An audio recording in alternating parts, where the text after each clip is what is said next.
ಕ್ರಿಮಿನಾಶಕಗಳ ಮಾತ್ರೆ ಸೇವಿಸಿ ನವ ವಿವಾಹಿತೆ ಆತ್ಮಹತ್ಯೆ ಮಾಡಿಕೊಂಡಿರುವಂತಹ ಘಟನೆ ಚಿಕ್ಕಬಳ್ಳಾಪುರ ಜಿಲ್ಲೆಯಲ್ಲಿ ನಡೆದಿದೆ.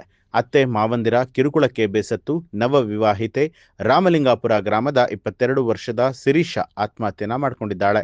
ಚಿಕ್ಕಬಳ್ಳಾಪುರ ಜಿಲ್ಲೆ ಶಿಡ್ಲಘಟ್ಟ ತಾಲೂಕಿನ ದಿಬ್ಬುರಹಳ್ಳಿ ವ್ಯಾಪ್ತಿಯಲ್ಲಿ ಬರುವಂತಹ ರಾಮಲಿಂಗಾಪುರ ಗ್ರಾಮದ ಶ್ರೀನಾಥ್ನನ್ನ 5 ವರ್ಷದಿಂದ ಶಿರೀಷಾ ಪ್ರೀತಿಸಿ ಮದುವೆ ಆಗಿದ್ಲು.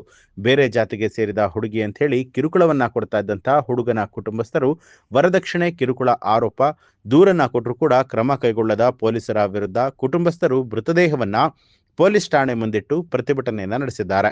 ದಿಬ್ಬುರಹಳ್ಳಿ ಪೊಲೀಸ್ ಠಾಣೆ ಮುಂದೆ ಪ್ರತಿಭಟನೆಗೆ ಬಿಡದ ಪೊಲೀಸರು ಹಾಗೂ ಕುಟುಂಬಸ್ಥರ ನಡುವೆ ಮಾತಿನ ಚಕಮಕಿ ಕೂಡ ನಡೆದಿದೆ. ಚಿಕ್ಕಬಳ್ಳಾಪುರ ಜಿಲ್ಲೆ ಶಿಡ್ಲಘಟ್ಟ ತಾಲೂಕಿನ ದಿಬ್ಬುರಹಳ್ಳಿ ಪೊಲೀಸ್ ಠಾಣೆ ವ್ಯಾಪ್ತಿಯಲ್ಲಿ ಘಟನೆ ನಡೆದಿರುವಂತದ್ದು.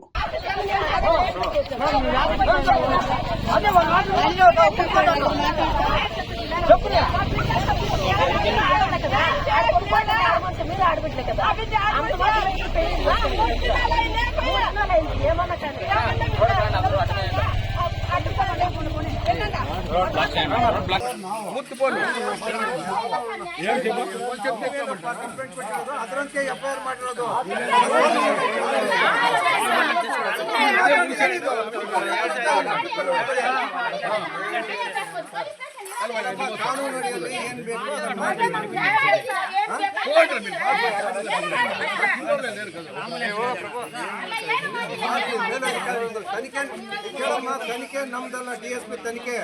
ಅವ್ರು ಡಿಎಸ್ಪಿ ಬರ್ತಾರೆ, ಮಾತಾಡಿ.